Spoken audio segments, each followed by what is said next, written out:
My parents favored my sister over me my entire life. Then she discovered I had $15 million, completely lost it. You know, for 32 years, I lived in my sister Audrey's shadow, constantly feeling like the lesser daughter, no matter what I did. But what my parents never saw, what they couldn't see, was that while they were busy praising my incredibly average sister, I was quietly building a $15 million fortune. And then, last Thanksgiving, that carefully buried secret absolutely exploded over turkey and stuffing, shattering everything. Have you ever wondered what happens when years of invisibility finally hit a breaking point? Let me take you back to where this whole story begins. We grew up in suburban Boston, a middle-class family that looked picture-perfect on the outside. My dad, James, was an insurance adjuster, my mom, Diana, a third-grade teacher. We had the classic four-bedroom colonial, neat front yard, swing set in the back. But inside those walls, it was anything but equal. From the moment my sister, Audrey, was born 2 years before me, she was the golden child. I have these incredibly vivid memories of flipping through family photo albums where Audrey had entire books dedicated to her first steps, her first words, her first day of kindergarten. My milestones?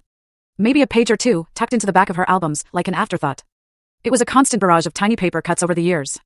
When Audrey started dance lessons at 6, my parents were front row fixtures at every recital, showering her with flowers and taking dozens of photos. Our living room transformed into a shrine to her dancing, trophies, pictures, all displayed prominently. The summer I won the state science fair at 12?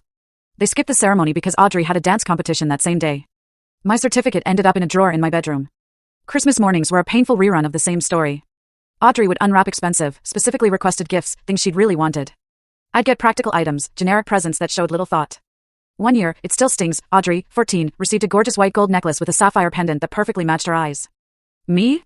A set of educational books about famous scientists. Don't get me wrong, I loved science, but the message was crystal clear, Audrey deserved beautiful things, and I should just focus on being practical. Even how our parents disciplined us was dramatically different. When Audrey broke curfew or got caught lying, they'd sit her down for a gentle conversation about making better choices. When I did the exact same thing? Grounded. Immediately. Often with extra chores piled on. The double standard was so obvious, even our neighbors commented on it.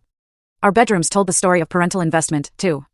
Audrey's room was redecorated every few years to match her evolving interests, ballerinas, pop stars, a sophisticated teen retreat.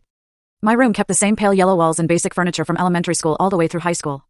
When I asked to paint my walls dark blue in 8th grade, my mother said, "We don't have money for unnecessary changes right now." 2 weeks later, Audrey got a complete bedroom makeover.